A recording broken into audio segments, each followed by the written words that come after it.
Leo tuangalizie, tupo kwenye, nimesema tutagusa vocabularies, tutagusa aina za vocabularies nusu kidogo ili kuandika kuongeza benki yako ya uhifadhi wa vitu. Sasa leo nataka tuangalie kwenye pati za mwili wa binadamu, sawa, lakini tutaanza kwa nusu. Tutaanza leo kichwani mpaka shingoni, kwa maana yake tukitoka shingoni tutakuja mpaka tumboni tutamalizia mpaka chini. Ni vipi binadamu viungo vyake vinaitwa? Kwa Kituruki tunaweza kusema viungo vya binadamu, lakini kwa sababu leo sisi tunataka tubebe kwa pati, kwa hiyo nimeamua niweke kwa mfumo wa kipande. Tutaongelea kitu kinaitwa Yüzdeki organlar. Sawa? Organ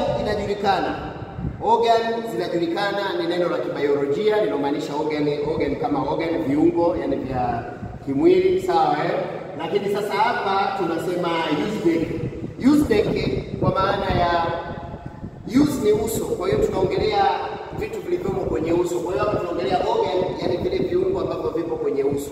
Tunaelewana vizuri Kwa neno la Kituruki, neno use ni uso. Lakini hii use tutakuja kukutana nayo in numero kule kwenye namba. Use ni namba 100. Sawa Lakini huku tunasema use ni uso. Tutasoma baadaye kuna utofauti gani unapatikana aidha kwa matamshi ama vipi, tutazungumza. Lakini maneno ya Kituruki pia mengi huwa yanaingiliana maana. Hilo nilishazungumza mwanzoni kabisa. Sasa leo tutaangalia Yüzdeki organlar. Organlar kwa maana ya vile viungo ambavyo vipo usoni. Kwa hiyo kwa maana yake tunazungumzia kichwa hapa, sawa Kwa sababu uso uko kwenye kichwa, kwa hiyo hapa tunazungumzia kichwa. Tuanze na kichwa chenyewe. Kichwa kwa Kituruki kinaitwa bash. Head, yani kichwa. Kichwa kwa Kituruki kinaitwa bash kwa maana ya head. This head ndio bash kwa Kituruki. Kwa Kiswahili ni kichwa, kwa Kiingereza ni head, sawa Alafu pia baada ya kichwa, maana juu ya kichwa hapa tunamiliki kitu kinaitwa nywele. Nywele zinaitwa saç kwa Kituruki. Zinaitwa saç. Kwa hiyo ukiona neno saç tunamaanisha nywele kwa Kituruki. Tumeelewana vizuri Kwa hiyo nywele ni saç. Sawa Nywele ni saç. Hair. Kiingereza hair. Sawa Hapa ni head kwa Kiingereza, hapa ni hair. Sawa hair style, hair salon, sijui nini. Nywele saç. Kwa Kituruki ni saç. Ukisikia neno saç linazungumzika nywele. Lakini tuje sasa kwenye eneo letu linalotuhusu hapa Yüzdeki kwa maana ya usoni. Sawa Nimesema use ni uso wenyewe. Use ni uso. Sawa Use ni uso. Uso, face. Sawa Kwa Kiingereza wanasema face. Ndio Sisi tunasema uso kwa Kiswahili ama Kiswahili. Kituruki ni use. Unaposema use tunamaanisha sura. Lakini hapa kwenye sura hapa kuna eneo la paji la mbele la uso. Waswahili tunapenda kuita komwe. Wazungu wanaita forehead, sawa yani eneo la mbele la uso. Sawa Kituruki linaitwa alem. Sawa Unaposema alem ndio tunamaanisha paji la mbele la uso. Paji la uso tunaweza tukasema Kiswahili fasaha, paji la uso. Sawa Paji la uso Kituruki linaitwa nini? Linaitwa alem. Sawa alem. Hili ndio paji la nini? La uso. Tunaelewana vizuri? Tukamatane hapa. Hilo ndio paji la nini? La uso. Lakini tunapotoka kwenye paji la uso tukishuka chini tunakutana kitu kinaitwa nyusi. Kitu kinaitwa nyusi. Hizi nyusi kwa Kiswahili, sawa hizi nyusi ni kwa Kiswahili. Kwa Kituruki nyusi tunaita kash. Sawa Unapoona neno kash ujue hapo tunamaanisha nyusi. Sawa Hii hapo kash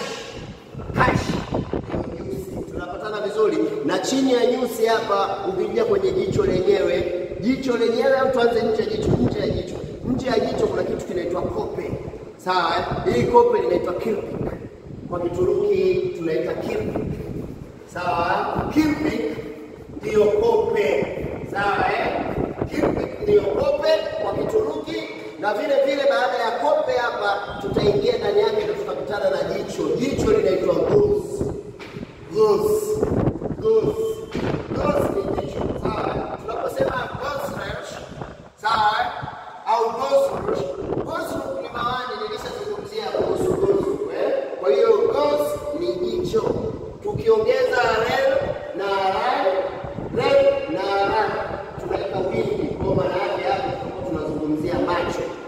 tukiongeza lel itakuwa gozrer.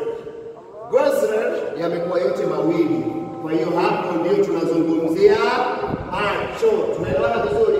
Tukitoka hapo katika macho, sawa, tukishuka chini kidogo tutakutana na pua. Kwa Kiswahili tunaita pua, kwa Kiingereza tunaita nose, kwa Kituruki pua inaitwa burun.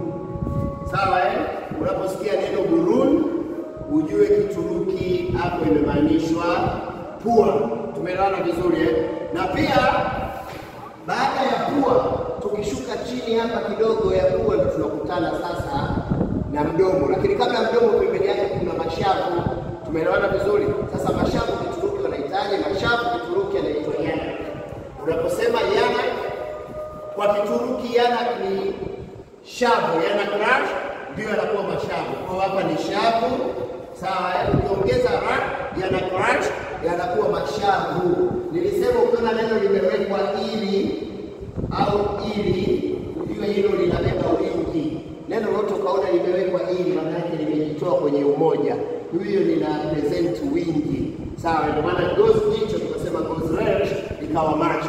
Na hivyo hivyo yana ni mashavu moja. Tukisema yana Quran maana yake tunaongelea mashavu yote mawili. Tunaelewana vizuri Kwa hiyo baada ya hapo tukitoka hapo tutakuja kwenye sasa tumetoka mashavu, sio? Sasa tunabidi turudi katikati. Kwa maana yake tutakuja mdomoni. Tumeelewana vizuri? Mdomo kwa Kituruki unaitwa az. Lakini sasa hii az kwa faida ya kielimu wengine wanaita eyes. Yaani eyes. Wengine wanaita az, lakini kitaalamuna kisahihi inatakiwa itwe az. Kwa hiyo kisikia az ni mdomo. Sawa ni mdomo, lakini Kituruki kwenye pronunciation Waturuki hawana kitu kinaitwa pronunciation hawana kitu hicho. Kwa hiyo wewe ukisoma neno ndivyo linatakiwa kusoma. Kwa neno la pronunciation, jinsi ya kupronounce au phonetic, Waturuki hawana. Wao wana kitu kinaitwa mfuatano, mutations. Sawa, hizo tutaongea katika masuala tofauti. Az ni mdomo kwa Kituruki kama kawaida, na pia ndani ya mdomo nje yake kuna lipsi, tunaita dudak. Kituruki inaitwa dudak. Ukiona neno dudak maana yake tunaongelea lipsi. Lipsi hizi hapa zinazopakwa shele na wakina mama ndio zinaitwa dudak. Pia ndani ya mdomo kuna meno. Sawa Ndani ya mdomo kuna meno. Kituruki jino linaitwa dish. Dish ndiyo jino. Kwa tukitaka kusema meno yote hapo unajua kabisa tutasema dishrer.